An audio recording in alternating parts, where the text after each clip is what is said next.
Laisse-moi marcher, Seigneur, partout tu es passé. Tu m'es conduisant vers le ciel, pardonnant à la joie aux gens abandonnés. Remplis-moi chaque jour d'amour. Laisse-moi marcher, Seigneur.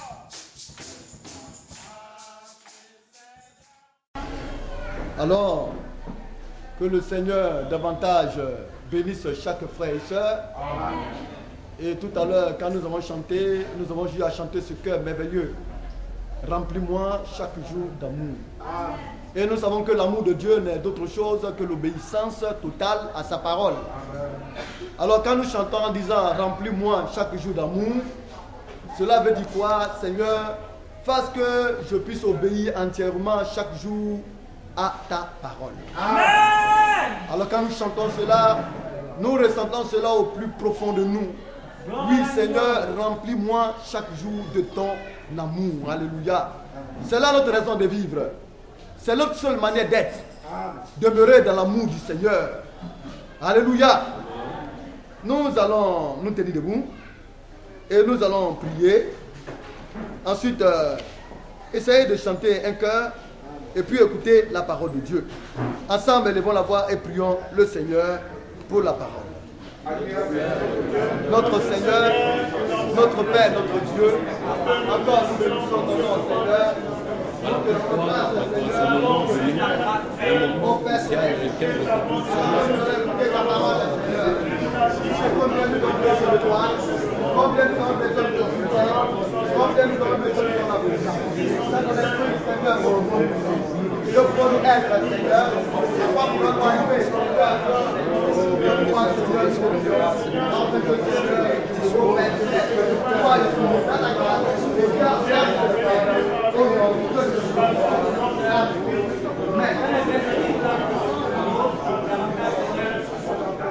Donne-nous pas de voir entendre ta voix ce matin.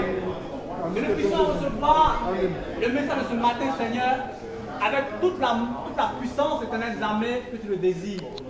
Nous voulons que ta gloire éclate ce matin pour nos cœurs, guérir nos âmes, au nom de Jésus-Christ de Nazareth. Amen. Veuillez vous asseoir, bien-aimés. Nous sommes infiniment reconnaissants au Seigneur pour ce qu'il fait pour nous. Et nous savons que le Seigneur a donné des promesses. Tout ce que nous voyons, tout ce que nous vivons n'est pas chose étrange. Certaines sœurs viennent rendre le témoignage, d'autres frères sont dans des épreuves, mais nous ne resterons pas indéfiniment dans les épreuves. Les épreuves viennent pour tester notre foi. Et ce que Dieu veut, c'est notre persévérance. Et nous bénissons le Seigneur parce que les messages qui viennent interpellent chaque frère à redoubler de courage, à prendre davantage courage dans sa marche. Et dans la marche sera toujours parsemée d'épreuves. Mais le Seigneur dit qu'il faudrait que l'épreuve vienne pour pouvoir nous guider, nous conduire à la perfection. Si l'épreuve ne vient pas pour un enfant de Dieu, l'enfant de Dieu n'obtiendra pas ce qu'il souhaite obtenir de la part du Seigneur. Alors l'épreuve nous forge un caractère. Alléluia. C'est pourquoi le Seigneur nous a tout donné. Vous voyez, quand on prend la statue de l'homme parfait, Amen. nous passons par la foi. Amen. Alléluia. La vertu, Amen. la connaissance, Amen. n'est-ce pas? Amen. La tempérance, Amen. qui est la maîtrise de soi, la piété, alléluia, ainsi de suite, jusqu'à l'amour. Amen. L'amour fraternel et l'amour qui est la pierre de fête elle-même. Amen. Alors nous devons être patients. Quand des situations difficiles arrivent, nous devons nous fortifier dans le Seigneur et prier avec patience. Parce que le temps viendra où le diable va céder et nous allons entrer en possession de notre dû, de notre avoir. Alléluia. Alors frères, je vous encourage à vous fortifier davantage dans le Seigneur et à prendre courage. Amen. Je voudrais qu'on chante ce cœur, ce vieux cœur. Nous l'avons chanté il y a longtemps. J'espère que peut-être que le frère Ignace le connaît. Le frère Simeon certainement le connaît. Il y a des frères qui le connaissent. Et nous allons essayer de chanter cela. J'espère pouvoir y arriver. Combattre des mains, que tous les humains, en ce jour, viennent tour à tour d'un chant solennel louer le Seigneur. Sous les ailes de la foi, le numéro 1. Quand vous ouvrez les ailes de la foi, le premier cantique qui est, c'est ce que nous allons chanter. Alléluia. Combattre des mains, que tous les humains, en ce jour, viennent de tour à tour d'un chant solennel louer l'Éternel. Alléluia. Amen. Alors nous allons battre les mains, n'est-ce pas? Nous allons tenir debout. Gloire à Dieu. Très bien, ça peut aller? Amen. Combattre les mains de tous les humains. En ce jour, viennent de tour à tour un chant solennel louer l'Éternel. Que il vous faut le très haut, le grand là qui peut faire le Dieu, Demandez à savoir les plus attendre à pouvoir qui nous fera voir. Les peuples sont mis et nos ennemis. Allez, châtier et se mettre si nous à passer pour l'eau. La meilleure part et tout en regard. Il y a les enfer qui nous attendent. Eux peuvent danser et se montrer. Eux pour l'adorer et pour l'adorer. On aille au devant de la Chanter, chanter, c'est danser, danser. Un cœur plein de foi, chanter notre voix. Le verbe se fait, combattre les mains de tous les humains. En ce peuple d'eau, viennent de tour à tour. Un chant mélodieux, louer l'Éternel. Peuple et tout faut, craindre le très haut. Le grand là qui peut faire le grand qui peut. Demandez à savoir les plus descendants. Attendre à pouvoir qui nous fera voir. les peuples soumis et nos ennemis. Allez, châtier sur le mettre sur nous, à choisir pour nous la meilleure part et tout son égard. Israël en paix, triomphera jamais.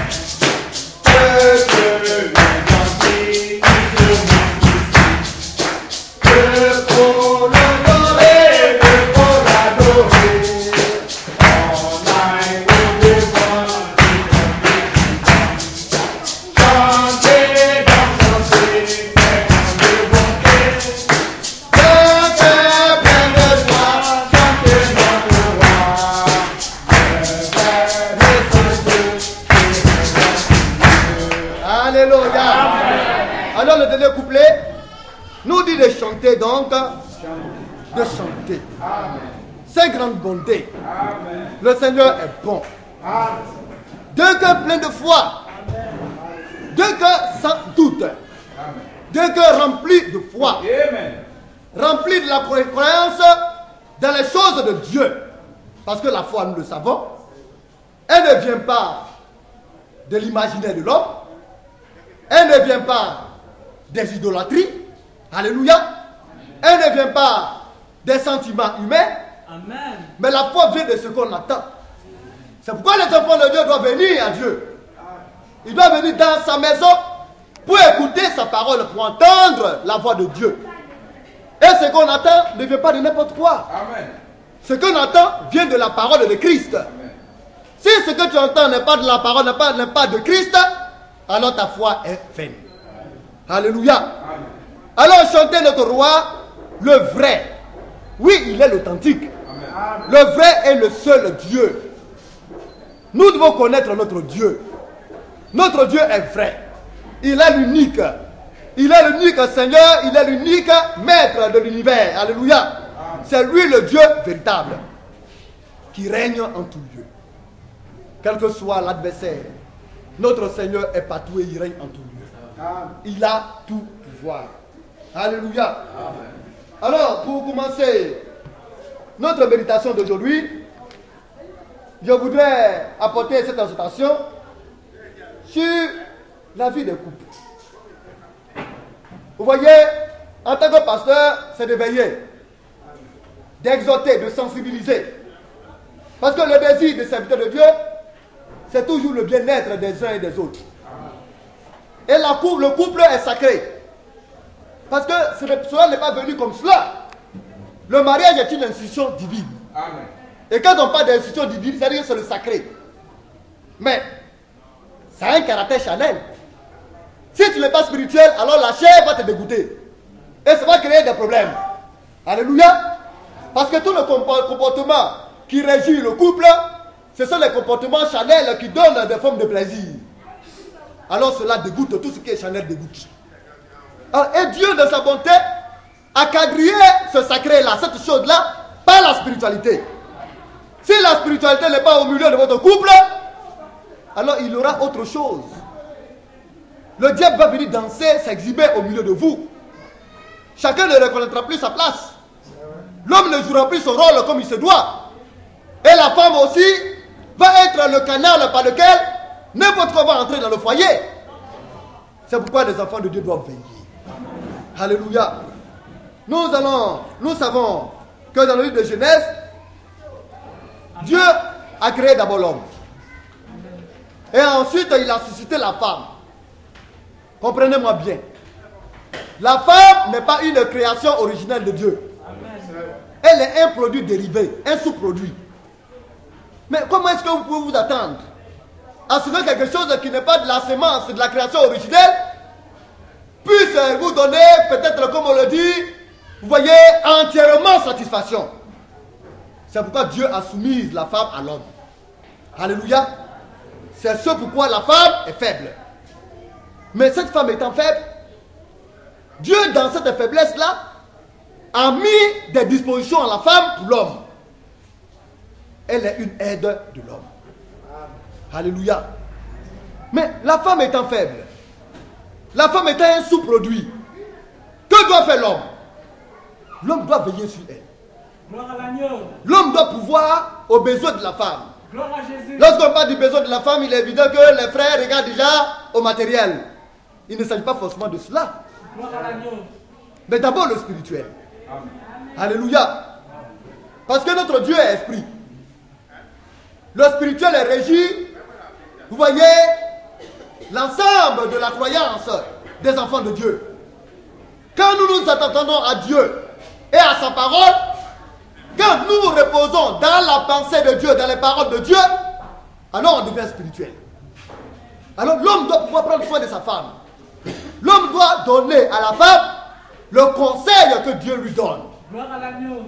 Alléluia. La femme est l'élève de l'homme. L'homme est l'enseignant de la femme. Et Dieu est le maître de l'homme. N'est-ce pas? Mais si l'homme n'enseigne pas la femme comme il se doit, si l'homme ne montre pas à la femme la voie qu'elle doit suivre, qui est-ce qui va lui montrer cela? Et c'est là que souvent les frères ont fait défaillance. Alléluia. Nous allons prendre le livre d'Ecclésiaste avant d'entrer dans notre sujet. Ecclésiaste, le chapitre 4. Amen. Le bien-aimé va nous lire cela.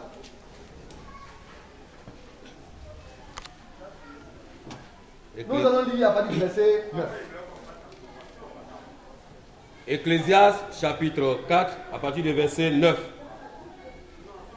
Deux valent mieux qu'un, parce qu'ils retirent un bon salaire de leur travail. Alors, vous voyez, et le Seigneur, dans ce qu'il a institué, au début l'homme était seul.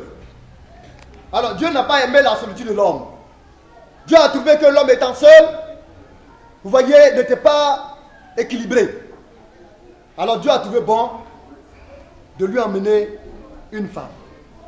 Et Dieu a suscité la femme afin que l'homme ne soit plus seul, mais qu'il soit deux. Alléluia. Mais deux qui forment un seul corps. Amen. Un seul être. Alléluia. Pourquoi? Parce que le Seigneur a regardé, voulant l'équilibre de l'homme, Dieu a dit, deux valent mieux que le fait d'être seul. Gloire à l'agneau. Alors c'est un bonheur. Amen. C'est un plaisir pour les frères de savoir que le fait qu'ils soient couplés, c'est un privilège pour eux. C'est un avantage. Alléluia. Mais que revient-il à l'homme s'il ne sait pas l'importance de celle que Dieu a placée auprès de lui? Cela va lui servir à quoi? Et il y en a qui sont deux, mais qui vivent comme s'ils sont un.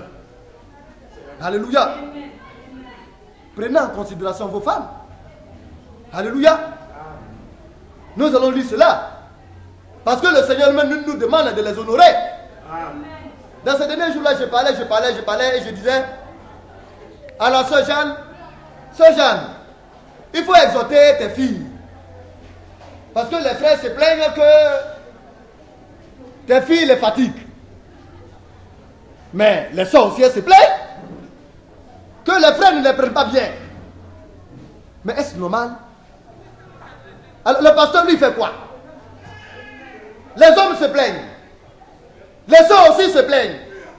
Mais c'est qu'il y a quelque chose qui ne va pas. Et quand on se plaint, c'est qu'on manque de quelque chose, c'est pourquoi on se plaint. C'est qu'il y a quelque chose qui ne va pas. Mais la première personne qu'on doit accuser, pour ne pas accuser, ou bien qu'on doit ramener, c'est qui? C'est l'homme. Parce que c'est lui que Dieu a établi. Quand le Seigneur est venu dans le jardin d'Éden, après la chute de l'homme et de la femme, le Seigneur ne s'est pas adressé à la femme. Amen. Il a posé la question à Adam. Mais Adam, où es-tu? Qu'as-tu fait? Et Adam s'est mis à accuser la femme. C'est un sens d'irresponsabilité. L'homme n'a pas le droit d'accuser la femme. Il doit assumer. Prendre ses dispositions. C'est bon de savoir que là, nous avons failli. Et il faudrait qu'on y remédie pour trouver des solutions. Et il y en a qui vont de déplacement de problème en problème. Il faut affronter les problèmes. Gloire à Dieu. Il faut résoudre les problèmes. Gloire à Dieu. Si tu les déplaces, les problèmes vont t'attendre devant. Gloire à Dieu. Alors il faut être un homme. Alléluia. Et c'est un privilège. Sache-le que la femme que Dieu a placée auprès de toi, c'est un avantage pour toi. Parce que le Seigneur dit, le fait que vous soyez deux, c'est bon. Oui, bien aimé. Deux valent mieux qu'un. Oui. Parce qu'ils retirent un bon salaire. Alors, de leur travail. vous devez travailler ensemble. Gloire à Jésus. Mais les hommes minimisent les femmes. Mais une femme vertueuse, elle travaille. Amen. Mais la femme, pour qu'elle soit vertueuse, c'est parce qu'elle a été guidée par son mari. Amen. Même les païens se trouvent cette habitude de faire pour dire que derrière un grand homme, il y a une grande dame. Amen. Mais en réalité, la grande dame, c'est le conseil de Dieu qui fait d'elle la grande dame. Amen. C'est le conseil de la parole de Dieu que Dieu a mis en son homme. Et que l'homme enseigne à la femme qui fait d'elle la femme vertueuse. Mais s'il ne prend pas soin d'elle. Vous savez que dans les proverbes, il est dit que la femme doit pouvoir enseigner ses enfants. Mais elle va enseigner ses enfants comment? Mais pour qu'elle puisse d'abord davantage prendre le soin de faire asseoir ses enfants à la maison et de leur donner l'éducation de Dieu. C'est que l'homme a pour habitude de le faire. Mais quand cela n'est pas fait, cela veut dire quoi? Il y a un vide. Et le diable, il aime le vide. Il aime le vide. Quand il y a un vide, il vient, il s'installe. Et il fait de cela ce qu'il veut. Alors il y a des couples qui sont là et qui donnent un genre de type d'amour qui n'est pas un amour authentique. Tu vas réellement simuler le fait que réellement toi et ta femme, ça va. Comme un bien-aimé qui n'est plus d'ici, sa femme est presque folle. Elle sort, elle va de lieu en lieu. Elle crie sa douleur. Et quand il se retrouve devant les frères, il dit non, mais j'aime trop ma femme, je la traite bien. Non, vous ne pouvez pas comprendre comme j'aime ma femme. Mais les regards, quand on regarde, on sait qu'il torture cette dernière. Les frères ne doivent pas être hypocrites. Ils doivent assumer leurs responsabilités. Oui, frère, nous continuons. Verset 10. Car s'ils tombent, leur relève son compagnon. Mais toi homme, tu es quoi? Amen. Alléluia. Toi homme, tu es un pécheur. Tu es un être limité. Alléluia. Tu es un être dépendant. C'est parce qu'on est dépendant de Dieu que l'on est là. Amen. Ça vous dit que nous aussi, on peut tomber. Amen. Et on tombe souvent. Mais si tu as bien éduqué ta femme, si elle a été bien instruite selon la parole de Dieu, le jour que toi tu as glissé pour tomber, elle serait là pour te relever. Amen. Mais si tu la minimises, si pour toi tu penses que parce que Dieu t'a fait l'être faible, l'être fort, le sexe fort, alors tu n'as pas le droit réellement de la regarder ou bien de la prendre en considération. Mais le jour que tu as tombé, c'est à ce moment-là que tu te rends compte que Dieu, là, sa parole, là, est au-dessus de tout. Amen. Elle est ton aide. Elle est faite pour te soutenir. Elle est faite pour te donner de l'aide. Pour t'apporter de l'aide. Pour te relever aussi quand tu glisses. Mais si elle est bien éduquée, alors elle te le rendra selon l'éducation que tu lui as donnée. Alléluia. Amen. Et il y en a comme ça qui ne considèrent pas les femmes. Quand ils sortent, ils considèrent mieux leurs frères ou bien ceux-là qui sont dehors que leurs propres femmes qui sont à la maison. Mais ce n'est pas normal. Si tu considères les autres qui sont dehors, c'est que ta femme, tu vas lui donner une double considération. Hein? Tu as ramassé de l'or. Et puis, comme on le dit, comme on appelle ça, de l'argent. Tu vas partir donner de l'or à ceux qui sont dehors. Et puis à la maison, tu as amené de l'argent. C'est qu'on dit là qu'il y a quelque chose qui ne va pas. Si tu as ramassé de l'or et de l'argent, tu as donné de l'argent là dehors. Et puis l'or là, tu as mis ça à la maison. Prenez soin de vos maisons. Prenez soin de vos épouses. Alléluia. Pour ceux-là qui sont mariés, considérez vos femmes. Alléluia. Faites-leur du bien. Oui, frère, nous continuons. Même malheur à celui qui est seul et qui tombe, Oui. sans avoir un second pour le relever. Mais qui va le relever? C'est dangereux. On a connu des moments difficiles et des crises. Mais quand on vient, on dit, ah, frère, que le Seigneur te bénisse. Que le Seigneur t'aide. Mais à ma maison là-bas, là, vous savez ce que je vivais? C'est pas que le Seigneur te bénisse, ça ne veut rien dire. Hein? C'est de rien. Bien aimé, la solitude est quelque chose de dangereux. Ah. Oui. L'homme là, il ne peut que t'apporter jusqu'à ce qu'il peut t'apporter. Hein. Son apport là est limité. L'homme ne peut pas donner sa vie pour toi. Il a beau t'aimer, il ne peut pas, comme on le dit, se plier en 1000 morceaux pour toi. Mais frère Eric, c'est qu'il y a des bien-aimés, tout le monde peut-être certainement aimé le frère Eric. Mais les bien-aimés pas laisser leur mari, leur enfant, pour aller aimer frère Eric. Ou bien pour aller réellement soutenir frère Eric. Le frère Eric était face à la réalité.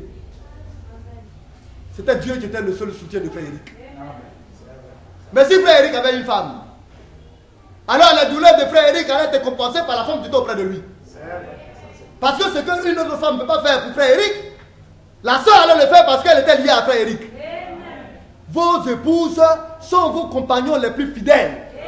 Celles-là qui désirent le mieux-être pour vous. Prenez soin d'elles, bien-aimées. Veillez sur elles. C'est l'essence de votre équilibre dans votre maison. Prenez en considération les sœurs. Oui, frère, nous continuons. Verset 11. De même, si deux couchent ensemble, ils auront chaud. Oui. Quand tu as froid, celle-là qui t'aime là, celle-là qui la soeur qui est de loin, et bien Dieu t'aime, ou bien le frère qui dit il t'aime, il peut te recevoir? Non. Et puis quand on parle de la chaleur, on ne parle pas de la chaleur forcément au lit. Il y a la présence de l'homme qui donne la chaleur. Quand tu es seul, c'est la télévision qui te parle, tu regardes les quatre murs. Tu ne peux même pas dire une parole à quelqu'un pour qu'on te réponde. Or, quand vous êtes deux, vous échangez, alléluia, vous regardez la télévision ensemble, vous admirez le paysage ensemble. Ça vous réchauffe. Le climat est ambiant. Vous êtes heureux. Mais les frères veulent se marier, et quand ils se marient, ils veulent faire autre chose que ce que Dieu leur demande dans le foyer. Bien-aimé, je veux l'autorité de l'homme. Mais une autorité qui vient de Dieu. Amen. Parce que Dieu aime l'église. Hein. Dieu ne bafoue pas l'église. C'est pourquoi le Seigneur dit à l'église que tout ce qu'elle demande, lui, il va lui accorder. Mais toi, tu peux accorder tout ce que ta femme te demande? Oui, les frères doivent pouvoir réellement travailler, se battre, à être à un niveau de sorte que ce que leur femme désire, ils puissent le satisfaire. Mais pour cela, il faut mettre ce qui peut pouvoir à tout ce que tu demanderas à Dieu, la parole de Dieu. Amen. C'est la plus grande richesse qui n'ait jamais existé. Amen. Alléluia. Amen. Oui, frère, nous continuons un peu. Mais celui qui est seul, comment aura-t-il chaud? Oui, Et si quelqu'un est plus fort qu'un seul, oui. les deux peuvent lui résister. Alors, quand l'ennemi vient, mais en tant que serviteur, on a des moments faits de faiblesse. Tu peux prier. Et puis, une situation trouble va venir. Et tu es affaibli. Nous sommes des hommes parce que nous sommes sujets à l'affaiblissement. C'est pourquoi nous dépendons entièrement de Dieu. Oh, quand tu as la femme, tu es là. Le jour que tu es faible, elle a redouble de courage. Seigneur, relève mon frère, mon mari. Et puis Dieu te relève. C'est un privilège. Les sœurs sont des privilèges de la part de Dieu. Alléluia pour les frères. Mais c'est pourquoi elle doit être spirituelle. C'est pourquoi elle doit être vertueuse. Souvent quand il y a des problèmes, les sœurs viennent me voir. Frère, il faut parler à mon mari.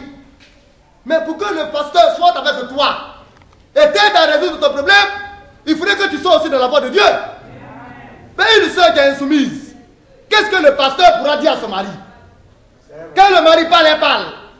Quand le mari dit 1, dit 2, elle dit 2. Ou bien 3. Eh bien, pasteur, mon mari là, il me fatigue.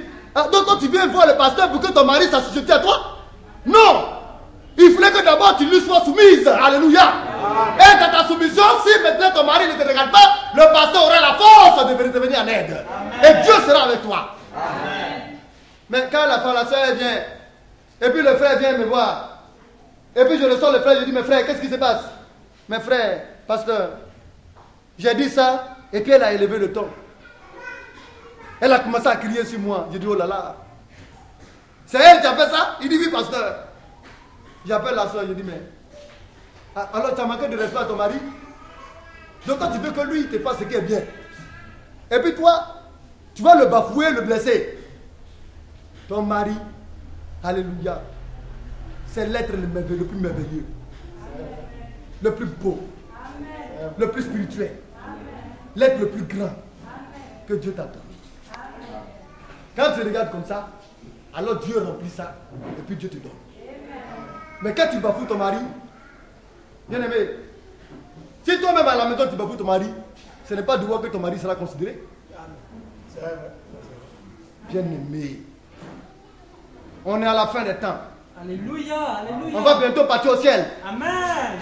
Le peu de temps que Dieu nous donne sur la terre, Alléluia. faisons de sorte que le nom du Seigneur soit glorifié. Amen. Et que la parole de Dieu s'accomplisse dans nos maisons, dans nos foyers. Amen. Parce que nous sommes fils et filles de Dieu. Amen. Oui, frère. Et si quelqu'un est plus fort qu'un seul, les deux peuvent lui résister. Ouais, quelqu'un qui est plus fort, c'est qui? C'est Satan. Hein? Bien aimé, tu ne peux rien sur Satan. Hein? Le seul qui peut quelque chose, c'est Dieu. Et pour pouvoir réellement résister à Satan, il faut demeurer sur la coupole de Dieu. Or, quand vous êtes divisé là, ça veut dire que Satan a déjà gagné. Or, l'union donne la force. N'est-ce pas? Le Seigneur a dit quoi? Le Seigneur lui regarde à sa parole. Hein? Le Seigneur a créé tout le cadre, toutes les dispositions pour ses enfants. Alors le Seigneur a dit dans sa promesse, comme Satan a peur de la parole de Dieu, Satan il limite tout. Hein? Il fait des miracles, il fait des prodiges. Alléluia. Il fait tout ce qui peut être fait. Mais la seule chose qu'il ne peut pas faire, c'est de demeurer dans la volonté parfaite de Dieu. Amen. Satan a peur des Écritures. C'est pourquoi il amène les hommes à les falsifier. Quand tu restes dans la volonté parfaite de Dieu, Satan a peur de toi. Alors Dieu dit, là, ou deux, alléluia, deux personnes déjà s'assemblent à mon nom. N'est-ce pas? Quand le frère est croyant, quand la soeur est croyante, c'est pourquoi le Seigneur demande à ce que les frères marient des frères et des soeurs croyantes. Et que des frères marient des soeurs croyantes. Alléluia. Quand la soeur prend un mari croyant et que le frère prend une femme croyante, alléluia, ils se unissent en quoi? Dans leur croyance. Là, ils sont deux. Et ils agissent dans le nom du Seigneur, selon sa parole. Si deux personnes s'assemblent et qu'ils demandent quelque chose à mon nom, je le leur accorderai. C'est-à-dire quoi? On parle de la bombe nucléaire, non? Qui est l'une des armes les plus redoutables, n'est-ce pas? Alors, vos prières vont devenir une bombe nucléaire pour Satan. Parce que vous êtes unis. Dans un même amour, dans une même foi. Et Dieu est avec vous. Et si Dieu est avec vous, Satan aura peur de vous. Alors vous allez lui résister et il s'enfuira loin de vous. Mais si tu ne la considères pas, combien aujourd'hui prient avec les femmes? Combien? Combien mangent avec les femmes? Tout ce qu'il faut à la maison, ça montre leur division, leur divergence. Tu vois à la maison, la soeur est assise avec sa mamite, et puis elle est en train de manger, le frère il est à l'autre bout de la maison, lui il est en train de manger son repas. Amen. Le Seigneur même quand il était avec les apôtres, il mangeait en commun avec eux. Amen. Pour témoigner l'union de la famille, du couple. Alléluia. Manger ensemble. Alléluia. Si c'est mamie, vous voulez manger, asseyez-vous et manger dans la même mamie ensemble. Manger en table ensemble. Si Dieu vous donne un petit comme mon frère Laco, alors ça devient un troisième et ça devient encore plus fort. C'est-à-dire que la dose de la puissance encore s'agrandit. Alléluia. Alors s'il y a 4, 5 comme mon frère, alors il est béni. C'est un pouvoir que Dieu donne pour la réussite de toutes choses. Amen. On va lire. Et les deux peuvent lui résister. Ouais. Et la corde à 3 fils Ouais. ne se rompt pas facilement. Alors la corde à 3 fils, c'est toi, le frère, la soeur associée à toi, et puis le petit bébé encore qui vient s'ajouter dessus, vous devenez encore plus fort. Satan ne peut pas vous rompre. Bien aimé, Dieu a tout donné. Aimez vos femmes. Prenez soin d'elles. Sœurs, soyez soumises à vos maris. Aimez-les. Et Dieu nous bénira davantage. Amen. Nous allons continuer notre sujet. Alors, j'étais en train de penser, nous, serviteurs de Dieu, nos soucis, est-ce que ce que nous faisons, bien ce que nous apportons, a un impact positif dans la vie des frères? Nous partons au ciel. Tout ce que nous devons faire, c'est de mieux nous préparer pour aller au ciel. Alors nous parlons de Christ, notre lumière. Mais c'est un enseignement dans lequel il y a des sous-titres. C'est long. Mais n'empêche que, par la grâce de Dieu, à chaque fois, il y a des nouvelles choses qui sortent. Alléluia. Alors, nous parlons de Christ, notre lumière. Mais avant de parler de Christ, notre lumière, aujourd'hui, nous devons connaître notre Dieu. Nous devons savoir que Dieu et Christ sont un. Ce n'est pas deux personnes. Alléluia. Alors, bien aimé, parlant de la lumière, il n'y a pas deux types de lumière. Dans le livre de Jean, nous avons eu à voir cela, que Dieu, il est lui-même lumière. Dieu ne peut pas être lumière, et puis on va dire qu'il y a une autre véritable lumière quelque part. S'il y a une véritable lumière quelque part, et qu'on vous l'annonce, cette véritable lumière, la seule réellement véritable, c'est que c'est Dieu. Alléluia. Alors, selon le livre de 1 Jean, le chapitre 5 à 6, nous avons vu que notre Dieu était lumière, n'est-ce pas? Nous allons lire cela. Nous allons faire un rétro et puis nous allons avancer. 1 Jean, chapitre 1.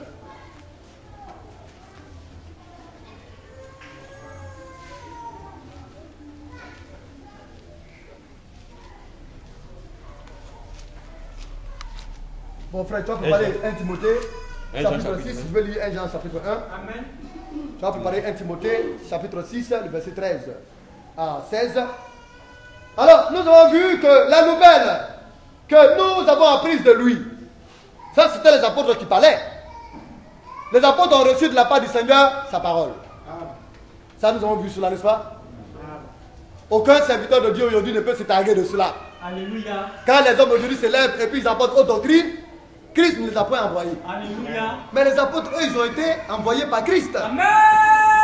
Ils ont reçu le mandat de Christ. Amen. Donc ils ont été mandatés. Gloire à Jésus. Alléluia.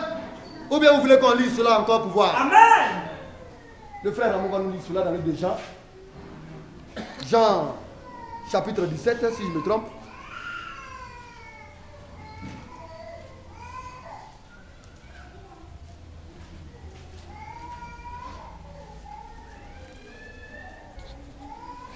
Alléluia.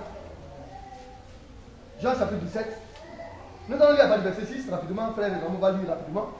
Jean chapitre Écoutons bien. 17, Oui, verset 6. oui, J'ai fait connaître ton nom aux hommes oui. que tu m'as donné du milieu du monde. Mhm. Ils étaient à toi et tu me les as donnés et ils ont gardé ta parole. Donc Jésus-Christ ici fait savoir que les apôtres l'ont gardé sa parole. Continue frère. Maintenant, ils ont connu que tout ce que tu m'as donné vient de toi. Car je leur ai donné les paroles que tu m'as données et ils les ont reçues. Et ils ont vraiment connu que je suis sorti de toi et ils ont cru que tu m'as envoyé. Donc les apôtres, nous avons ce témoignage que le Seigneur leur a donné les paroles de Dieu. N'est-ce pas? Ils ont reçu les paroles de Dieu. Frère, continue. C'est pour eux que je prie. Je ne prie pas pour le monde, mais pour ceux que tu m'as donnés, parce qu'ils sont à toi. Et en plus, non seulement il leur a donné ces paroles, mais en plus il a prié pour eux. Bien aimé, est-ce qu'il y a eu quelque chose que Christ n'a jamais exaucé? Tout ce qu'il a demandé au Père, le Père lui a donné cela. C'est pourquoi quand il va, et quand il s'est déplacé, il dit Père, je te remercie parce que déjà tu m'as exaucé. Et si Jésus a prié pour les apôtres, ça veut dire que les apôtres sont gâtés. C'est qu'ils ont été exaucés parce que Christ a prié pour eux. Mais est-ce que Christ a prié pour eux, pasteur? Pour ces hommes de Dieu aujourd'hui qu'on voit, qui pullulent le sang et là, et qui prennent leur langage, leur parole pour la volonté de Dieu? Non. Mais lorsque le serviteur de Dieu agit selon les apôtres, Alléluia. c'est en ce moment que Dieu le cautionne. Amen. Moi. Et nous allons voir cela. Amen. Oui, frère. Et tout ce qui est à moi est à toi. Et ce qui est à toi est à moi. Vous voyez, il parle de l'unité avec son Père. Tout ce qui appartient au Père est à lui. Et tout ce qui est à lui est au Père. Ça veut dire que si le Père est honoré, Christ aussi est honoré. Si le Père est glorifié, Christ est glorifié. Si le Père est élevé au-dessus de tous les dieux, c'est que Christ aussi est élevé au-dessus de tous les dieux. Tout ce qui est au Père est à lui. Ça veut dire que c'est Dieu qui a tabernaqué dans un corps humain pour se faire connaître, tout simplement. Amen. Oui, frère. Et je suis glorifié en eux. Je ne suis plus dans le monde. Et ils sont dans le monde. Et je vais à toi. Oui. Père Saint, garde-les en toi, afin que tu... garde en ton nom. Garde-les en ton nom que tu m'as donné. Donc, le nom du Père. Il dit Père, Père Saint, garde-les, protège-les en ton nom que tu m'as donné. Mais quel est le nom du Père? Ah, il a un nom. Mais le nom du Père, le Père l'a donné au Fils. Alléluia. Ça, les hommes ne peuvent pas comprendre. En ton nom que tu m'as donné, garde-les. Quel est ce nom? Le puissant nom de Jésus-Christ, notre Seigneur et Sauveur. Amen. Gloire. Oui. C'est le nom de El Gibor, du Dieu puissant. Alléluia. C'est ce nom-là qui est là. Le Seigneur Jésus-Christ. Oui, frère. Afin qu'ils soient un comme nous. Alors, les apôtres ont l'unité de la parole avec Christ et le Père. Amen. Il faut être un. Amen. Ce que Christ croit, ce qu'il a reçu du Père, les apôtres l'ont reçu. Alors l'unité, selon la parole, selon la foi, est constatée entre les apôtres, Christ et le Père. Et c'est ce que nous devons avoir. Nous devons être un avec Christ et le Père. Oui, frère. Lorsque j'étais avec eux dans le monde, je les gardais en ton nom. Quel est le nom dans lequel il les gardait? Mais c'est le nom de Jésus. Oui, frère. J'ai gardé ce que tu m'as donné Oui. et aucun d'eux ne s'est perdu. Et que Christ a quelqu'un, il ne le peut pas. À moins que tu sois prédestiné à être du diable. Et il y en a qui parlent de prédestination. En parlant de prédestination, ils pensent que la prédestination, c'est une manière de vivre, vous voyez, comme on le dit, vainement. Non. Quand tu es prédestiné, tu démontres par ta prédestination que tu obéis à toute la parole de Dieu. Amen. Parce que Dieu ne pêche pas. Alléluia. Un prédestiné de Dieu a été lavé, a été, comme on le dit, nettoyé du péché. Tu ne peux pas être prédestiné et puis vivre de manière désordonnée. Parce que Christ n'est pas désordonné. Amen. C'est pourquoi nous avons lu la dernière fois qu'il a prédisposé toute bonne œuvre en Christ en fait que nous puissions les accomplir. Amen. Quand tu es prédestiné, tu accomplis en toi les œuvres de Christ. Oui, frère. Sinon le fils de perdition, afin que l'écriture soit accomplie. Alors il y a des fils de perdition. Mais cela n'a pas une origine aujourd'hui. Hein. L'origine de la perdition n'est pas d'aujourd'hui. C'est depuis le commencement. Alléluia.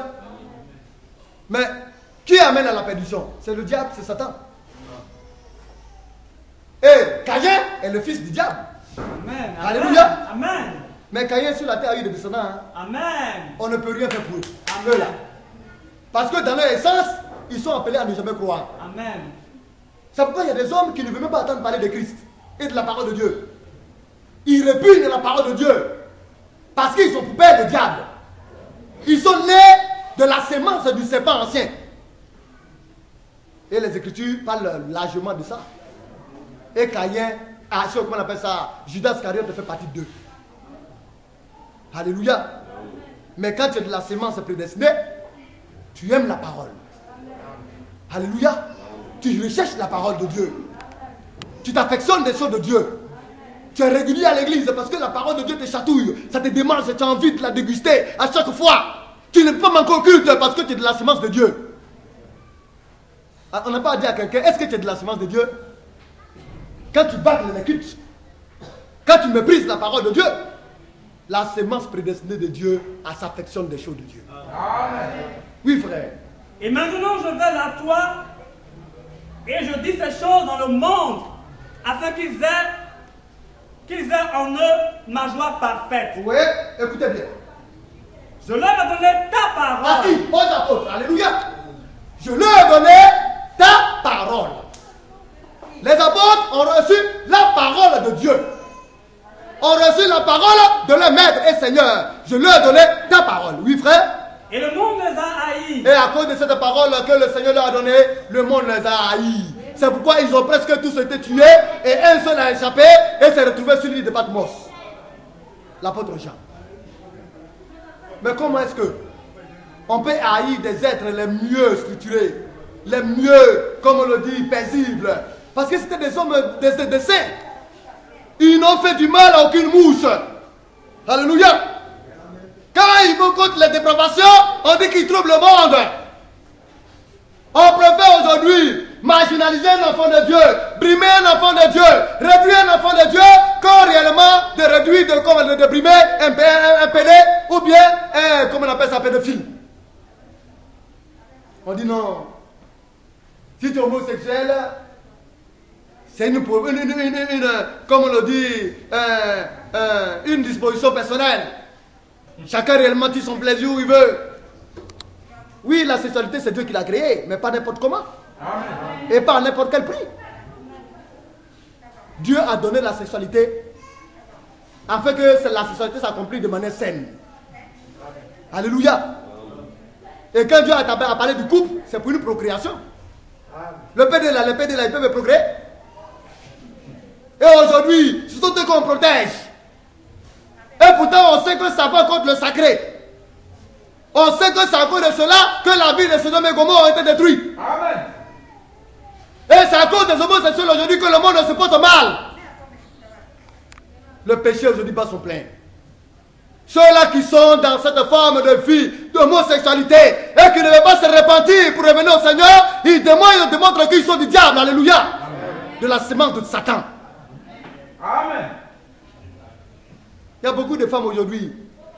Le nombre de femmes aujourd'hui est supérieur aujourd'hui au nombre d'hommes. Et des hommes aujourd'hui vont se marier entre eux. Comment est-ce qu'on peut expliquer cela? Et il y a des églises qui soutiennent cela. C'est diabolique. Alléluia. Alors le Seigneur leur a donné sa parole. Et le monde les a haïs. Et si le monde a haï nos dévanciers de la foi, ce n'est pas nous que le monde ne peut pas haïr. Alléluia. Parce que nous croyons à la même foi qu'eux. Amen. Nous prêchons la même parole qu'ils ont prêché. Amen. Nous avons la même vision qu'eux. Gloire à Jésus. Ils aspiraient à l'enlèvement et nous aussi nous aspirons au même enlèvement. Amen. Et le monde va nous haïr. Amen. Oui, frère. Parce qu'ils ne sont pas du monde, comme moi je ne suis pas du monde. Oui. Je ne te prie pas de les ôter du monde, mais de les préserver du malin. Mais quand on dit préserver du malin, mais ils ont été tués. Amen. Le profane qui ne comprend rien de Dieu dit, mais votre Seigneur dit qu'il les a préservés. Mais il dit qu'il est fort. Mais pourquoi est-ce que les apôtres ont été tués? C'est un non-sens. Le Seigneur ne travaille pas pour cette vie terrestre. Amen. Mais il travaille pour des promesses plus glorieuses que ça. Même quand on t'a tué, il va te ramener à la vie pour vivre éternellement. Et c'est ce qu'ils ignorent. Amen. Quand le Seigneur dit qu'il les a préservés du malin, c'est-à-dire que la parole qu'il leur a donnée, ils n'ont pas tronqué cela. Le diable ne peut pas venir toucher à cela. La doctrine a été gardée. La doctrine a été préservée. La doctrine a résisté pendant les âges obscurs. Alléluia. Et la doctrine est demeurée. Et c'est à elle aujourd'hui que nous sommes retournés. Amen. C'est à elle aujourd'hui que nous croyons. Amen. Oui, frère. Ils ne sont pas du monde, comme moi, je ne suis pas du monde. Sanctifie-la par ta vérité. Ta parole est la vérité. Ne t'attends pas de sanctifier. Oh, Christ, nous avons reçu Christ. Nous sommes prédestinés. Alors, si je dors, vous voyez au milieu des prostituées, le Seigneur viendra, je partirai. Tu es sanctifié? C'est une vie de sanctification, ça? Ils sont en train de se leurrer. Amen. Le diable est en train de les aveugler. Alléluia. Ils pensent connaître alors qu'ils ne connaissent rien. Et c'est écrit, hein, nous allons le lire tout à l'heure. Oui, frère. Amen. Comme tu m'as envoyé dans le monde, je les ai aussi envoyés dans le monde. Alors, Christ a été envoyé. Il est venu sur la terre. Alléluia. C'est l'être le plus parfait qui n'ait jamais existé. Amen. Parce qu'en lui seul, il a accompli tous les prophètes. Tous les prophètes. Amen. Il n'a jamais failli en rien. Alléluia. Il n'a point péché. Alléluia. Et comme il a été envoyé, il a racheté les siens et il a envoyé ses serviteurs. Amen. C'est lui qui les a envoyés. Amen. Ceux-là qui disent que les apôtres n'ont pas fait ce que le Seigneur a demandé, ils sont perdus. Amen. Ils n'ont rien compris. Parce que c'est Christ qui les a envoyés. Amen. Tout ce que les apôtres ont fait est l'accomplissement parfait de Dieu. Amen. On dit les apôtres, le Seigneur a dit aux apôtres, allez-y baptisez au nom du Père, du Fils et du Saint-Esprit. Mais au nom du Père, la Père, là, il y a beaucoup de Pères, ça veut dire quoi? Fils, il y a beaucoup de fils. Alléluia. Les saints, là, ils sont nombreux. Alléluia. Les esprits, il y a beaucoup d'esprits. Amen. Mais on dit dans un seul nom. Amen. Mais quel est le nom du Père? Amen. Et il a dit, il a demandé à ce que les apôtres soient gardés dans le nom du Père que le Père lui a donné. Amen. Le nom du Père, c'est qui? C'est le Seigneur. Amen. Le Fils, c'est Jésus. Amen. Dieu avec nous. Alléluia. Et le Saint-Esprit, c'est Christ. Amen. Loin, le Messie. Amen. Alléluia. Dans ce seul nom. C'est pourquoi vous ne verrez jamais dans la Bible où on a baptisé quelqu'un au nom du Père, du Fils et du Saint-Esprit. Alléluia. J'ai demandé aux administrateurs de nous amener le tableau. Depuis là, il n'y a pas de tableau. Je ne comprends pas. On ne peut pas enseigner convenablement. Alléluia. Mais le Père, le nom du Père, du Fils et du Saint-Esprit, c'était un nom plagié au nom du Père, au nom du Fils et au nom du Saint-Esprit. 3 noms. C'est faux. C'est un seul nom. Amen. Dans 3 titres. Alléluia. Qui donne le Seigneur Jésus-Christ, le nom du Dieu Tout-Puissant. Amen. Et c'est pourquoi les apôtres ont baptisé au nom du Seigneur Jésus-Christ. Amen. Les disciples des gens ayant baptisé, Paul les a fait rebaptiser au nom du Seigneur Jésus-Christ. Pierre a baptisé au nom du Seigneur Jésus-Christ. Mais ceux qui baptisent au nom du Père et du Fils, ont enlevé ça où? Le Seigneur l'a dit, mais le Saint-Esprit l'a révélé aux apôtres. Ça, quand le Seigneur leur parlait là, ils étaient 11 hein, avec le Seigneur. Il n'y avait pas quelqu'un. Alléluia. Et le Seigneur leur a dit d'attendre à ce que l'Esprit de Dieu descende. Amen. Mais comment est-ce que les hommes aujourd'hui peuvent-ils apporter la parole de Dieu sans que l'Esprit les conduise? Amen. C'est l'Esprit de Dieu qui interprète la parole. Amen. Oui, frère, nous continuons un peu. Et je me sanctifie moi-même pour eux, afin qu'eux aussi soient sanctifiés par la vérité. Oui. Ce n'est pas pour eux seulement que je prie. Maintenant, le Seigneur, il a dit cela. Et c'est important. Amen. Ces pasteurs véreux, ces bandits, vous voyez, ces personnes aujourd'hui qui apportent des formes de parole. Mais c'est parce qu'ils ne savent pas les Écritures. Alléluia. Le Seigneur dit qu'il n'a pas prié seulement pour les apôtres. Hein. Mais ceux pour qui il a prié, il a conditionné cela. Par quelque chose. Oui, frère? Mais encore, pour ceux qui croiront en moi par la parole. Alléluia. Alléluia. Est-ce que tu as cru en Christ par les paroles des apôtres? Le Seigneur leur a donné sa parole. Amen. Pour que le Seigneur te cautionne, pour que le Seigneur te reconnaisse, il faudrait que tu croies en Christ selon les paroles des apôtres. Alléluia. Alléluia. C'est pourquoi ils ont été reconnus. Amen. Alléluia. Oh bien-aimés, nous retournons dans le livre de comment on appelle ça, 1 Jean 1. Alors, c'est pourquoi les apôtres tu as reçu l'agrément de Dieu, la caution du Seigneur. Alléluia. Tu as reçu le mandat de la part de Dieu. Ils sont adressés aux frères. À ceux-là qui vont croire à ce que la parole que Christ leur a donnée. Alors il dit, la nouvelle est que nous avons apprise de lui. De qui? De Christ. Alléluia. Et que nous vous annonçons à vous, peuple de Dieu, à ceux-là qui étaient de leur temps, et à ceux-là qui vont être à venir. Alléluia. Et nous sommes aujourd'hui les derniers. Hein? Amen. Parce que nous sommes à l'achèvement de tous les âges. Gloire à Jésus. Gloire Oui, à ça, la dénomination ne peut pas comprendre ça. Gloire à l'agneau. Quand on dit on est à l'achèvement de tous les âges, il ne peut pas comprendre. Amen. La dénomination ne peut pas comprendre que pour la période de grâce qui a été déterminée, que Christ a envoyé cette messager. Gloire à Il Jésus. faut comprendre. Amen. Car à des époques différentes, le Seigneur, de par son esprit, a visité les époques différentes, a visité les églises qui étaient dans cette époque-là. C'est écrit. Alléluia. Un messager vient pour donner un message pour amener le peuple de Dieu à la parole de Dieu. Amen. Mais ils ne comprennent pas. L'église du Seigneur ne marche pas n'importe comment. Amen. Et il continue. Et que nous vous annonçons, c'est que Dieu est lumière. Notre Dieu, il est lumière. Amen. Et quand on parle de la lumière, c'est la vérité. Alléluia. C'est la parole dévoilée. C'est tout ce qui donne la vie. N'est-ce pas? Amen. Nous allons le dire tout à l'heure.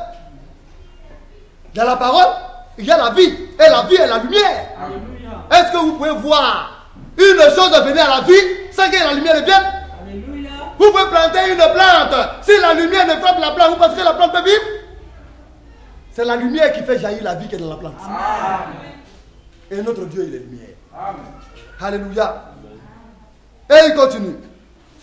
Et qu'il n'y a point en lui de ténèbres. Oui, ne cherchez pas en Dieu de ténèbres. Ne cherchez pas en Dieu de la fausseté. Ne cherchez pas en Dieu, vous voyez, de la loucherie. Ça n'existe pas. Et ça n'existera pas. En Dieu, il n'y a pas de ténèbres. Amen. Si nous disons que nous sommes avec lui, en communion avec lui, et que nous marchons dans les ténèbres, c'est-à-dire que notre vie est négative, que notre vie est parsemée de mensonges, notre vie est bizarre, alors nous sommes des menteurs. Notre vie doit refléter la parole qui est la lumière, comme lui-même il est la lumière. Amen. Alléluia.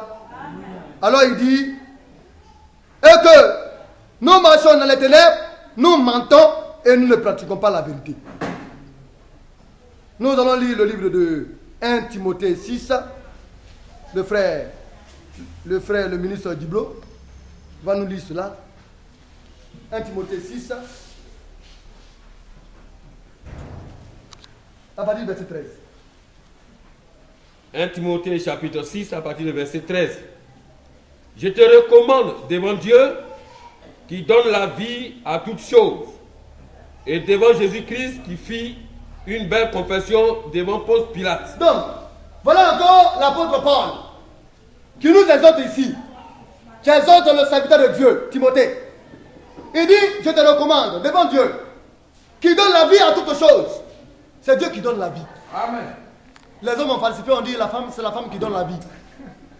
Et au lieu d'adorer Dieu aujourd'hui, c'est la Vierge Marie aujourd'hui qui est devenue aujourd'hui le socle même de l'adoration.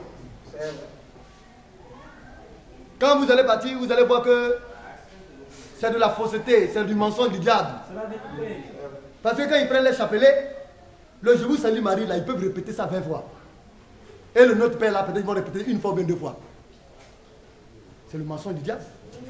Quelle est cette prière? Mais pourquoi est-ce que les hommes veulent agir en dehors de la parole de Dieu? Quand Dieu parle d'alliance, ou bien de médiateur, alors les hommes trouvent leur forme de médiation. Non, la Vierge, c'est la médiatrice entre Dieu et les hommes. Entre Dieu, elle va partir faire la médiation pour son fils. Le raisonnement humain n'a rien à voir avec la parole de Dieu. Hein? Ça, c'est la manière dont l'homme pense. Amen. Or, la parole de Dieu parle de la médiation par son sang. Amen. Marie peut apporter son sang sans pourrir comme ça, sans gâter là. Bien aimé, c'est le sang parfait que Dieu a besoin. Et c'est ce qui fait la médiation. Alors, comme nous le voyons, c'est Dieu qui donne la vie et non une femme ou bien un homme. Mais il y a des femmes là qui font les bébés, et puis le bébé là il meurt, et puis il naît, et puis il meurt, il est mort né. Dieu aide la femme à mettre l'enfant au monde. Amen. Amen. Alléluia. Mais la vie là, c'est Dieu qui donne la vie. Gloire à Jésus. Les chrétiens doivent parler selon le langage de Dieu. Alléluia. Maintenant, cette manière aujourd'hui de vénérer la femme, ça c'est une pratique païenne. Amen. Parce que les déesses depuis longtemps étaient vénérées et ils ont amené ces pratiques-là aujourd'hui dans les églises. Aujourd'hui, vous allez voir dans les églises, on est là jusqu'à on dit bon, ça c'est la journée de la femme. C'est écrit où? Qui est-ce qui a dit de fêter la journée de la femme? Dieu lui-même qui a créé le monde là, depuis qu'il a mis Israël là, vous avez vu la famille, il a fait une fête pour les femmes. Bien, soyez conséquents. Amen. Journée de la jeunesse. Ce sont ceux-là qui aspirent aux choses terrestres là, ce sont ceux qui font des bêtises comme ça. Mais quand tu cherches le ciel, alors tu cherches la journée de Dieu. Amen. Chaque jour tu vas venir à l'église pour écouter la parole de Dieu. Amen. Alléluia. Bien aimé. Oui frère. Alléluia. Verset 14. De garder le commandement et de vivre sans tâche, sans reproche, jusqu'à l'apparition de notre Seigneur Jésus-Christ. Voilà le but que Dieu nous assigne. Gloire à l'agneau. Les serviteurs de Dieu d'abord et le peuple ensuite. Amen. Comme les exhortations que j'ai eu à apporter au niveau des couples. Le mari doit être un modèle pour sa famille. Alléluia. Alléluia. C'est qu'il enseigne là. Il doit démontrer à sa femme que lui-même il vit ça. Amen. Et la femme doit veiller en interpellant son mari afin qu'il demeure dans la voie de Dieu. Alléluia. Alors, l'objectif de Dieu, c'est que nous puissions vivre sans tâche, sans reproche, jusqu'à l'apparition de Christ. Jusqu'à ce que nous soyons enlevés. Gloire à l'agneau. Oui frère. Que manifestera en son temps le bienheureux et seul souverain, Ouais. le roi des rois et le seigneur des seigneurs. Mais, bien aimé, en posant la question aujourd'hui à une dénomination, il ne peut pas expliquer. Ça là encore, ça parle de la divinité de Christ. Les prophéties concernant le millénium parlent de Christ qui va venir régner sur tous les rois de la terre. De qui parlons-nous? Amen. Ici, on dit que Dieu est le roi des rois. Mais c'est Christ qui est le roi des rois. C'est pourquoi, dans les prophéties énoncées par Isaïe le prophète, il est dit que c'est lui qui est le prince de la paix. Amen. Et c'est lui qui va introduire la paix pendant 1000 ans. Et c'est lui qui va régner sur tous les rois. Il est le prince de tous les rois. Gloire à Jésus. Alléluia. C'est Christ. Amen. Quand on dit Dieu est sauveur, c'est Dieu qui sauve, Christ sauve aussi. Alléluia. Quand on dit Dieu est le guérisseur des enfants du peuple de Dieu, des enfants de Dieu, Christ aussi guérit. Les attributs qui sont donnés à Dieu se trouvent aussi en Christ. Gloire à l'agneau. C'est pourquoi le Jéhovah de l'Ancien Testament, c'est le Jésus-Christ de notre C'est vie. la vérité. Mais il faut être aveugle pour ne pas le reconnaître. Oui, frère. Verset 16. Qui seul possède l'immortalité. Notre Dieu seul possède l'immortalité.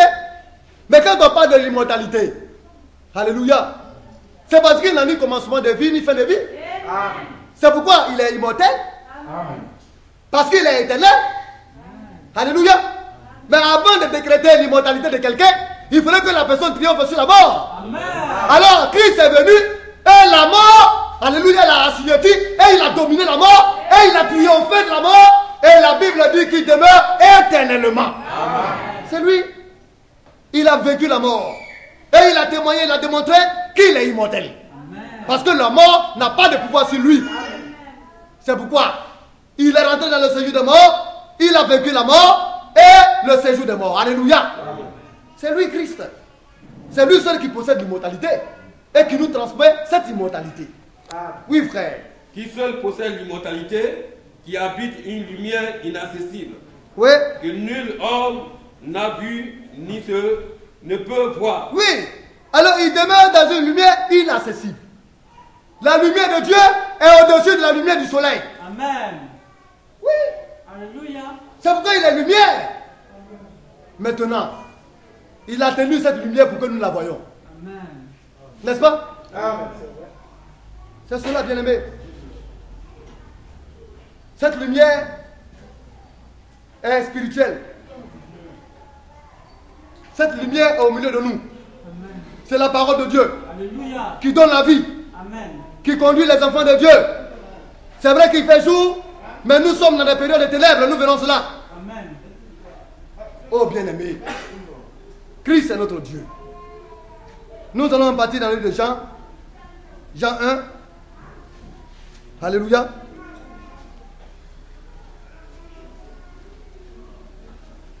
Le frère Rambo va préparer 1 Timothée 6, toujours le verset, on a lu le verset 16, hein, n'est-ce pas? Donc il va préparer 1 Jean 5 pour dire que Christ et Dieu sont les mêmes. Il est notre Dieu. Alléluia. Amen. Le frère va lire Jean chapitre 1, le verset 1 à 9. Tout cela encore parle de la divinité de notre Christ. Il n'y a pas de lumière. Il y a une seule lumière qui est véritable. Alléluia. Amen. Oui, frère. Jean chapitre 1, verset 1. Au commencement était la parole. Donc, avant que toute chose ne soit, c'était la parole. Alléluia. Donc, avant que toute chose ne soit, personne n'existait. Hein? C'était Dieu lui seul qui existait. C'était la parole de Dieu qui existait. Oui, frère. Au commencement était la parole. Et la parole était avec Dieu, oui. Et la parole était Dieu. Donc la parole était avec Dieu et la parole était Dieu. Donc Dieu est sa parole. Alléluia. La parole c'est Dieu. N'est-ce pas? Oui, frère. Elle était au commencement avec Dieu. Oui. Toutes choses ont été faites par elle. Oui.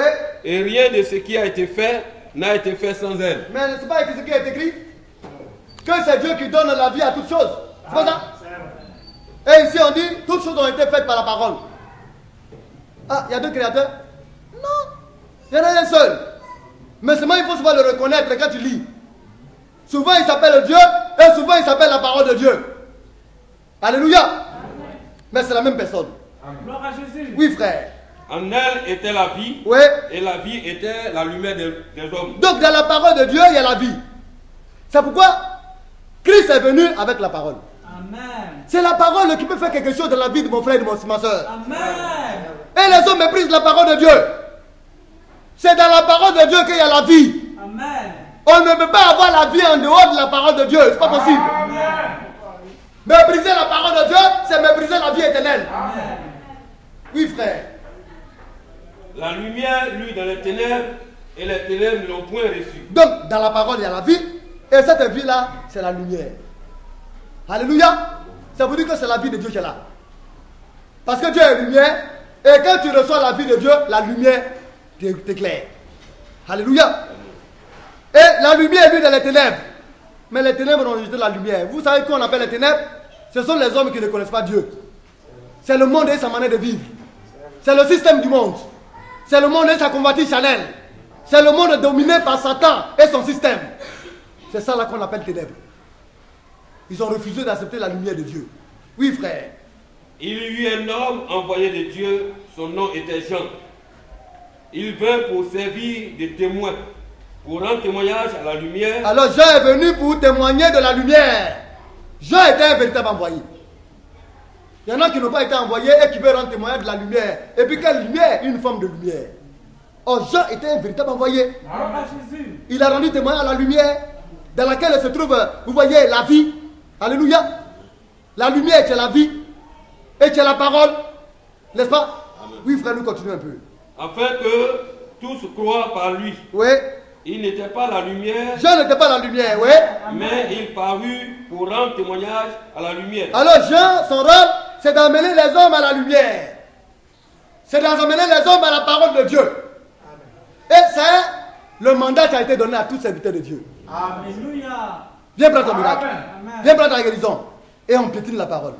C'est du n'importe quoi. Il faut ramener les hommes à la parole de Dieu. Lorsqu'ils reçoivent la parole, les promesses de Dieu deviennent maintenant pour eux. Amen. Oui, frère. Amen. Cette lumière était la véritable lumière. Cette lumière, c'est la véritable. Oh, il n'y a pas de véritable lumière. C'est Dieu lui-même qui est là. Alléluia. Amen. C'est la lumière de Dieu. Oui, frère. Qui, en venant dans le monde, éclaire tout homme. Oui. Elle était dans le monde et le monde a été fait par elle. Et le monde ne l'a point connue. Oui. Elle est venue chez les siens. Oui. Et les siens ne l'ont point reçue. Oui. Mais à tous ceux qui l'ont reçue, À ceux qui ont reçu quoi? La lumière. N'est-ce pas? Amen. En d'autres termes, la vie de Dieu.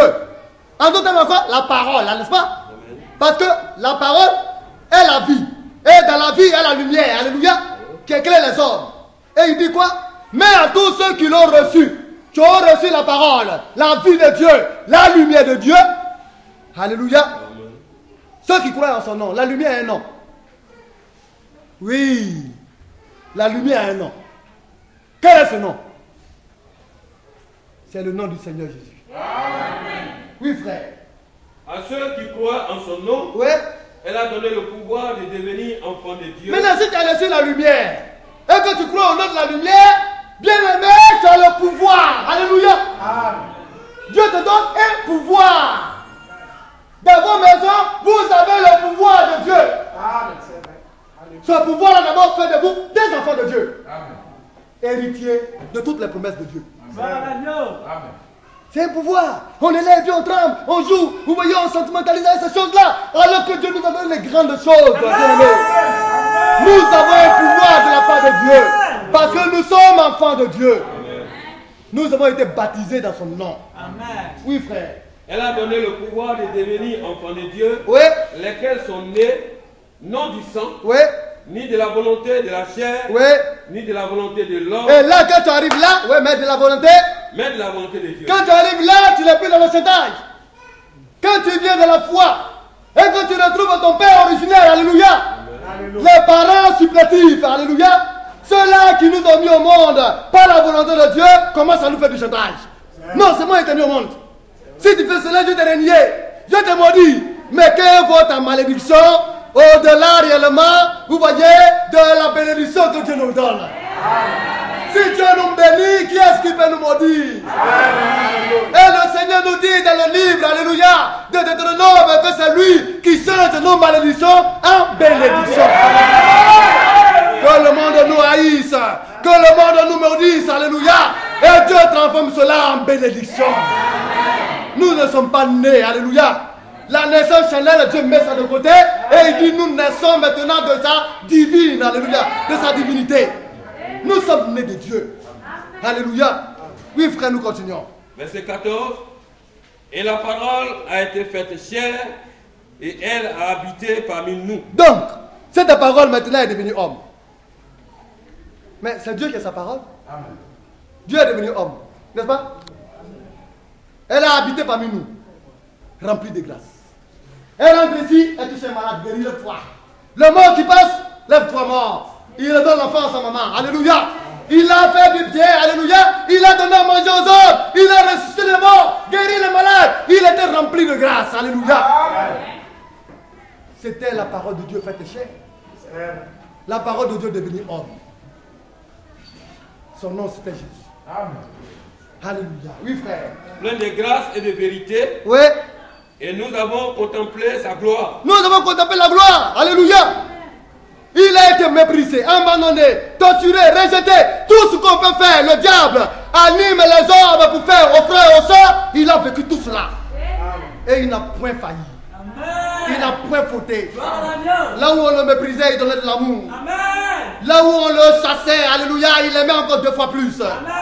Il était rempli d'humanité. Et il a triomphé de tout cela. En plus de cela, pour amener le comble à la chose, à la folie, on l'a tué. On lui a infligé la malédiction la plus horrible que le monde n'ait jamais connue. En le clouant à la croix. Alléluia. Le châtiment qu'on doit donner à un imposteur, au plus grand imposteur du monde, c'est ce qu'on lui a donné. Lui le juste. C'est Satan qui devait mériter ça. C'est vrai. Mais c'est retombé sur lui. À cause de qui? À cause de nous. Pour dire à chaque enfant de Dieu, il n'y a pas de preuve que tu ne puisses supporter. Parce que je suis auprès de toi, je suis avec toi. Je serai là toujours pour toi. Même si c'est difficile, l'homme ne peut rien faire pour toi. Il ne faut pas espérer dans l'homme. Il ne faut pas regarder, lever les regards vers l'homme. Il ne faut pas croire à quelqu'un. Moi, je suis auprès de toi, je le ferai. C'est pourquoi il a vécu cela. Alléluia. Nos bien-aimés sont en train de causer là-bas, alors que nous écoutons la parole de Dieu. Alléluia. Oui, frère, nous continuons. Et nous avons contemplé sa gloire, une gloire comme la gloire du Fils unique venu du Père. Alléluia. Alors, cette lumière ainsi. Et vous voyez, nous avons vu tout à l'heure que notre Dieu est le roi des rois, n'est-ce pas? Il est le Seigneur des seigneurs. Il n'y a pas de Seigneur. L'univers n'a qu'un seul, le Seigneur et Maître. C'est pourquoi les Juifs savent que le Seigneur, le Dieu là, il s'est révélé à eux en les conduisant dans la lumière, dans comment on appelle ça, la colonne de feu. Amen. C'est une lumière qui est un feu qui était devant eux et qui les guidait. Et la nuit dans la nuée. Alors cet homme sort des tasses. Nous allons lire cela. Gloire à Dieu. Le chapitre 9 date. Amen. Oh, le Dieu de Paul, c'est notre Dieu. Amen. Nous avons le même Dieu que le Pierre, que les apôtres. Amen. Nous avons la même croyance. On n'est pas riche. Mais notre richesse, le monde ne peut pas l'avoir. Gloire à Dieu. Nous sommes heureux. Gloire à Jésus. Oui, frère. À partir du verset 1, écoutez cette histoire. Amen. Acte chapitre 9, à partir du verset 1. Oui. Cependant, Saul, respirant encore la menace et le meurtre contre les disciples du Seigneur, Oui. se rendit chez le souverain sacrificateur. Donc voilà, c'était Saul de Tarse. Un bouillant. Un zélé pour la dénomination. Parce que la religion des pharisiens et des sadducéens, c'était la dénomination. Ils ont refusé la doctrine qui était présente, que Dieu avait instituée au temps de Jésus-Christ. La doctrine des apôtres. Alléluia. Et lui, dans son zèle, il allait voir les sacrificateurs, qu'il aimait beaucoup. Et on lui donnait une lettre de recommandation pour aller persécuter les chrétiens. Cette doctrine-là que Dieu avait instituée. Oui, frère. Et lui demanda des lettres pour les synagogues de Damas, Oui, afin que s'y trouvaient des partisans de la nouvelle doctrine, oui, hommes ou femmes, oui. et il les amène liés à Jérusalem. Cette nouvelle doctrine, cette doctrine de paix, qui annonce le royaume des cieux. Et qu'est-ce qu'il fait? Il attache les chrétiens. Il les lie comme des voleurs, des bandits. On les dénude. Alléluia. On fait d'eux des misérables, des parias, des rejetés. À cause de quoi? L'évangile de Christ.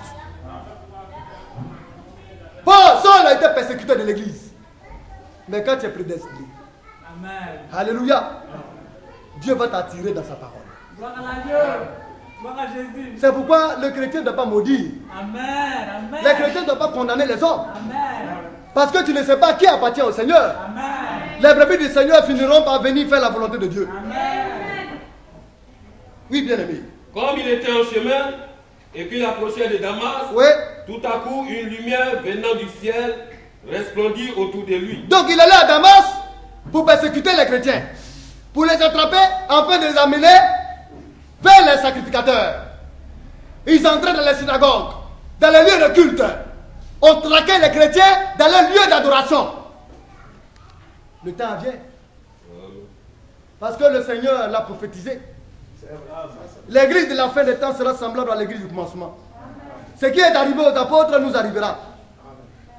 Le temps va venir, ils vont dire ici.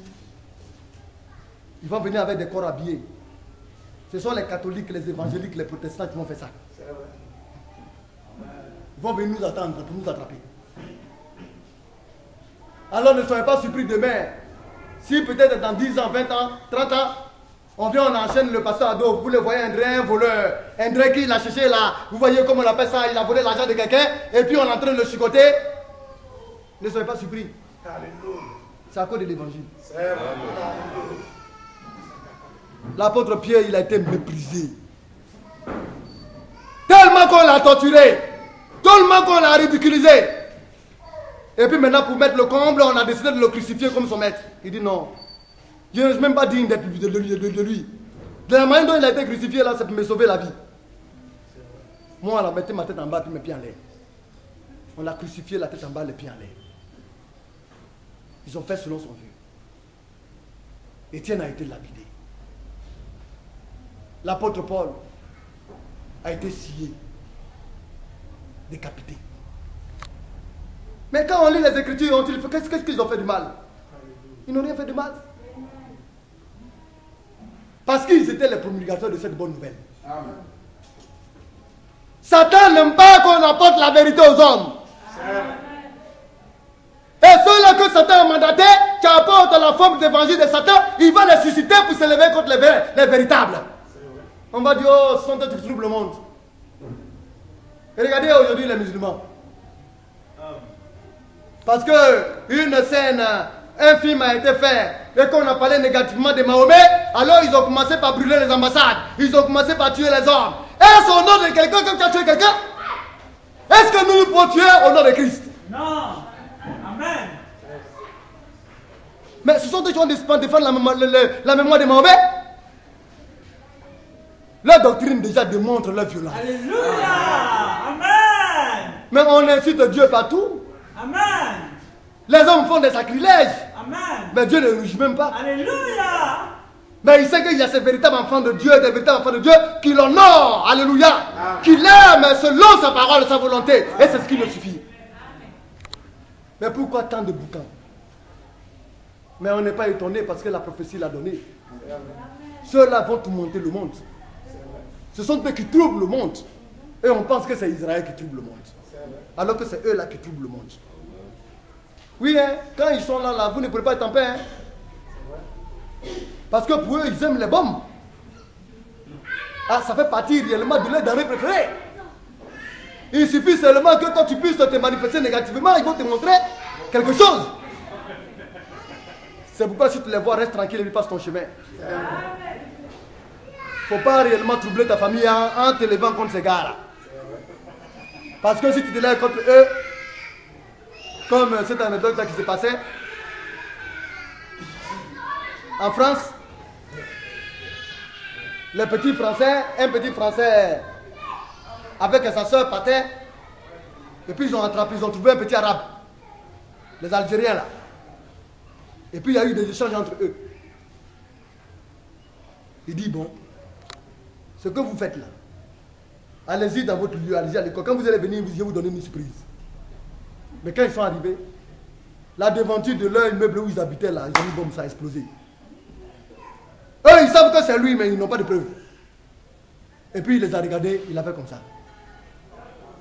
Les Français ont peur des Arabes en France. C'est pas un jeu, hein? Ils ne badinent pas avec ces gars-là. Mais pourtant, c'est la prophétie qui nous dit. Ah, oui. Ils sont comme des ânes sauvages. On ne peut pas les dompter. Hein.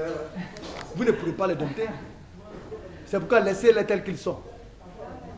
Et adorons Dieu. Alléluia. Alors, Saul d'État, c'était ainsi. Il était persécuté de l'église de Dieu. Oui, frère. Verset 4.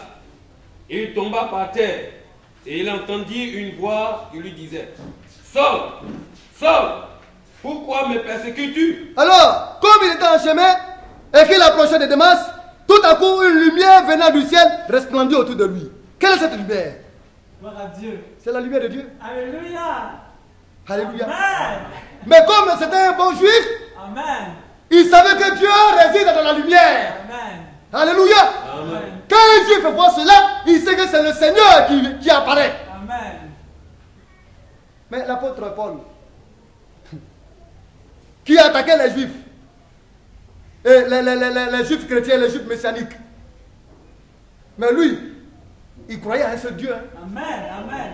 Au Dieu de Moïse et d'Abraham. Amen. Alléluia. Amen. Il ne connaissait pas le Dieu des chrétiens. Hein. Amen. Ça ne lui disait rien, parce que lui, il s'en foutait. Amen. Il s'est dit que c'est une nouvelle doctrine qui vient contre la doctrine des pharisiens, qui était la doctrine authentique en ce temps-là. Il doit réellement réduire à néant cette doctrine-là qui va contre la doctrine. Et puis la lumière a brillé autour de lui. Alléluia. Amen.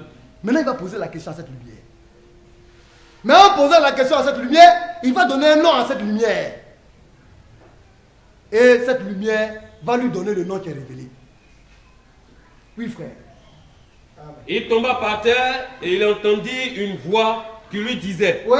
Saul, Saul, pourquoi me persécutes-tu? Donc de la lumière, la voix a jailli. Saul, Saul, pourquoi me persécutes-tu? Ah. Saul a-t-il persécuté une lumière? Alléluia. Amen. A-t-il persécuté une lumière? Mais bien aimé frère, il a bien sûr persécuté la lumière. Parce que les apôtres ont reçu la parole, alléluia, dans laquelle se trouve la vie. Et cette vie-là, c'est la lumière de Dieu. Il persécutait la lumière. La lumière qui a été transmise aux apôtres. Alléluia. Oui, frère. Il répondit, Alors, Saul répondit. Qui es-tu? Qui es-tu? Seigneur. Seigneur. Il savait que c'était le Seigneur. Alléluia. Amen. En tant que juif, il sait que seul le Dieu réside dans la lumière. Et une lumière inaccessible à l'homme. Alléluia. Et qu'à l'intérieur de cette lumière, il n'y a ni ombre, ni variation. Alléluia. Alors il a dit, qui es-tu? Seigneur. Alléluia. Amen. Alors le Seigneur de Paul, le Seigneur de Saul de Tarse, des Juifs, va lui répondre de qui il est. Oui, frère. Et le Seigneur dit, Et le Seigneur dit, je suis je suis Jésus que tu persécutes. Jésus que tu persécutes. Cette lumière-là, c'est Jésus.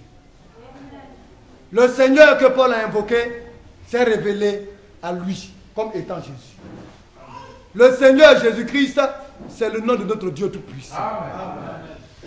Alléluia. Le temps avance. Oh bien-aimé. Nous allons lire ce dernier passage-là pour terminer aujourd'hui. Nous aurons l'occasion de continuer.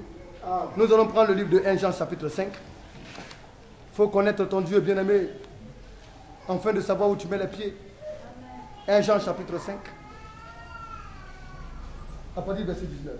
Écoutez bien. Verset 19. Nous savons que nous sommes de Dieu Nous savons que nous sommes de Dieu, bien-aimé. et que le monde entier est sous la puissance du Le malin. monde entier est dominé par le malin, par le diable. Le monde entier fuit dans les ténèbres et nous le savons. N'est-ce pas? Oui, frère. Nous savons aussi que le Fils de Dieu est venu Oui. Jésus, le Fils de Dieu, il est venu, n'est-ce pas? Oui, frère.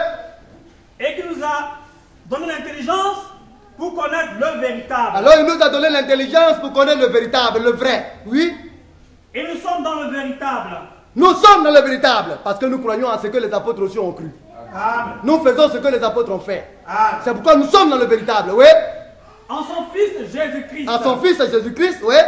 C'est lui qui est le Dieu véritable et la vie éternelle. C'est lui.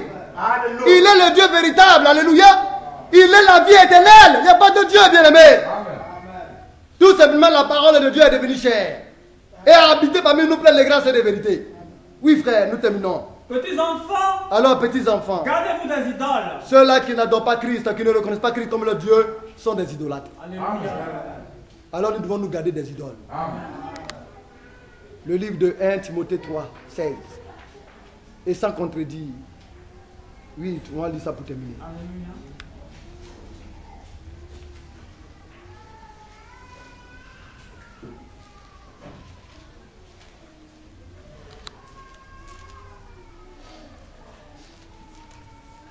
Timothée 3, verset 16. Et sans contredire, Et sans contredire, le mystère de la piété est grand. le mystère de la piété est grand. La piété, c'est le fait d'être comme Dieu. Alléluia. Le mystère de la piété, celui qui est comme Dieu est grand. Oui. Dieu a été manifesté en Dieu chair. lui-même, alléluia, le grand Dieu puissant, il est devenu chair. Il a été manifesté dans la chair, oui. Justifié par l'Esprit, Oui, il a été justifié par l'Esprit. vu des anges. Dieu qu'on ne peut pas voir parce qu'il est Esprit, a pris une forme humaine et les anges l'ont contemplé, l'ont vu. Oui, frère. Prêché aux nations. C'est Jésus-Christ, c'est Dieu qui est prêché au travers de Jésus-Christ notre Seigneur. C'est pourquoi c'est Jésus qui est prêché dans les églises aux nations. Alléluia. Oui. Cru dans le monde. Il a été cru dans le monde, ouais. Élevé dans la gloire. Et il a été élevé dans la gloire. Jésus-Christ, notre Seigneur, est notre Dieu Tout-Puissant. Alléluia. Que Dieu vous bénisse. Nous allons nous tenir debout et nous allons prier le Seigneur.